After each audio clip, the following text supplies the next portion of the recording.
So, for those of you who are visiting with us and are our substitutes or don't know me, my name is Mike Derryberry. I am the Vice President and owner of Compass Cleaning Solutions. We are a franchise-based commercial cleaning company. So, what I'd like to talk today about is building a magnetic culture. Now, a magnetic culture is what? It simply means this. It's a culture within a business that attracts vendors, it attracts potential employees, it attracts other businesses, clients. All of those kinds of groups of people are people that would be attracted to a particular company. So, when you think of companies that are magnetic, you think of companies like Intel, you think of companies like Amazon, you think of companies like Zappos. Why are those companies magnetic? Because they have built a culture that attracts both customers and employees and vendors. So the question is, how do you do that?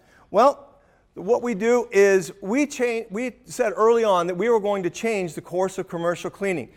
We are going to do that by being a different kind of a company.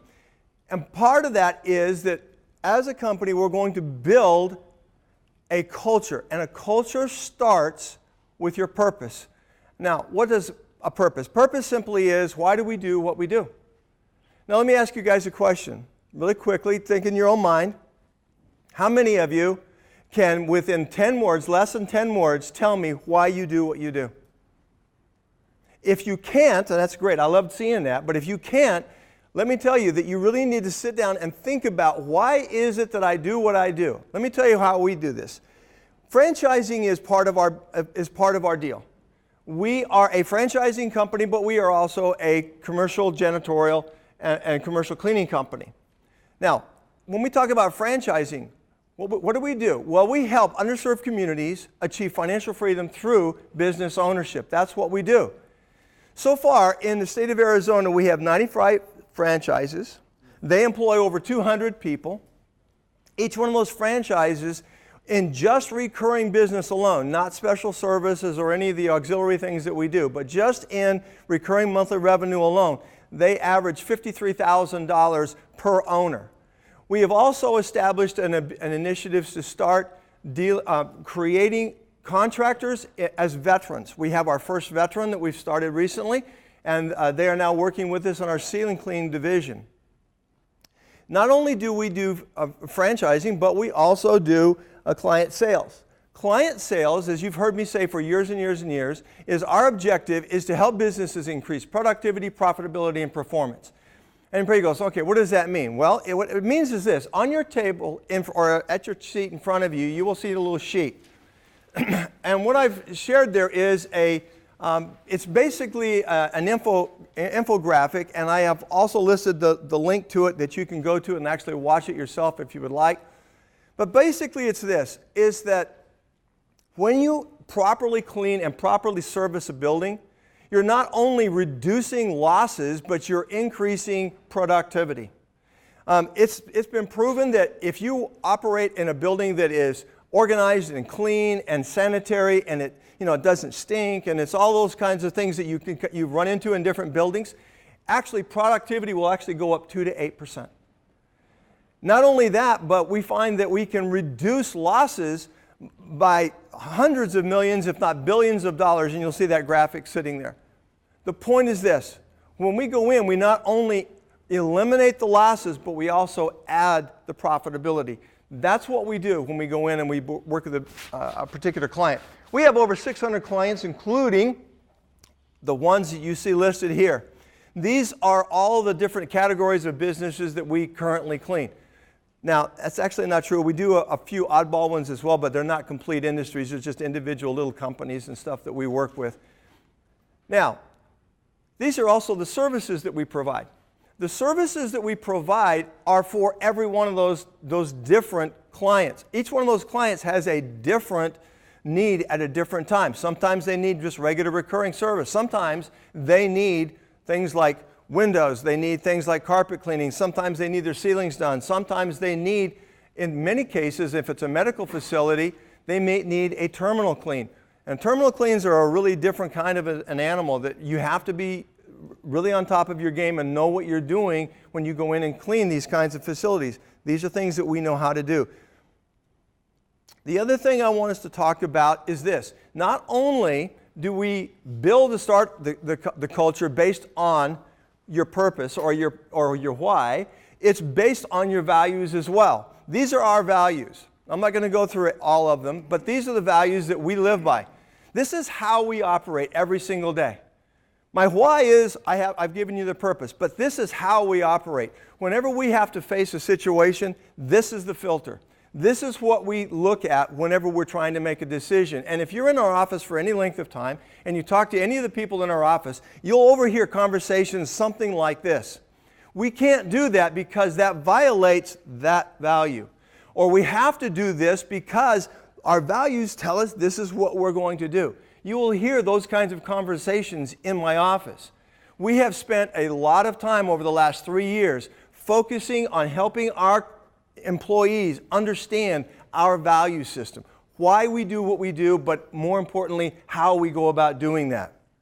Now, not only is a culture created and built on great values, but it's also based on a great mission. How many people in here think they know what a 4X mission is? Okay, some people are going to go, I'm not really sure. Here's the 4X mission. How many of you have ever set a goal? How many of you ever said, this is what we're going to do for my company? Okay, how many of you ever multiply it times 4? And you go, oh, holy crap, I can't do that. Right? That's what a 4X goal is. So, this is our 4X goal. We want to hit $20 million in gross annual revenue. We want to establish offices in multiple cities in multiple states. We want to have over 260 franchise owners, and we want to be doing $1.2 million per month in recurring services. Okay, that's a 4X goal from where we are right now. If you walked in and you see our office, you're going to see a graphic that I'll show you in just a second.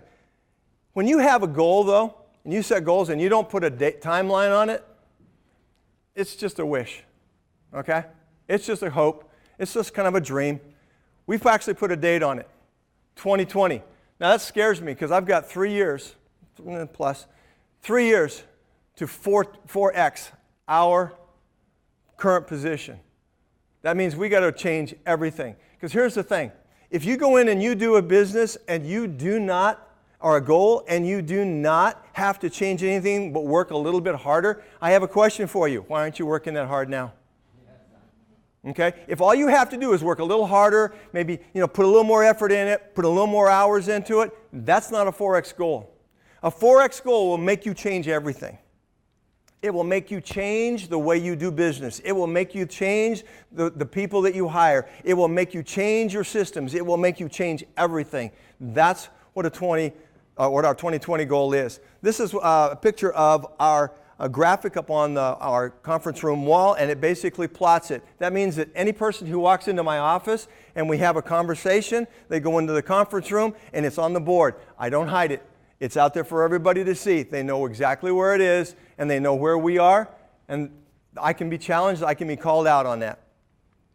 All right, so this is one of my favorite quotes. Mark Fields, former president and CEO of Ford Motor Corporation, made this statement. He said, "Culture eats strategy for breakfast." You know why?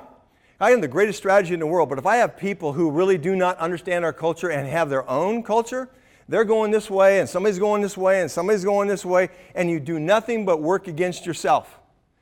He understood clearly that if everybody wasn't on the same team going in the same direction, it didn't matter how good a strategy they had, they weren't going anywhere. And he turned Ford Motor Company around a number of years ago. Here's what culture is. Culture is the sum of your purpose, your values, and a great mission. It's that every company has a culture. Every company in here has a culture. Guess what? Only a few of you have done it intentionally. Most of the time, in a room this size, you will find that the vast majority of people, the culture that exists in their business is by accident. It's completely by accident. It wasn't intentional. It wasn't clear. And the reason I know that is because I can ask the employees, do you know what your purpose is? Do you know what your values are? Do you know what your mission is? And they can't tell you. If they can't tell you, then it's not intentional. So that's what we have set up. We believe that why a company does what it does, and how it does it is more important than what it does. Thank you, guys. Appreciate it.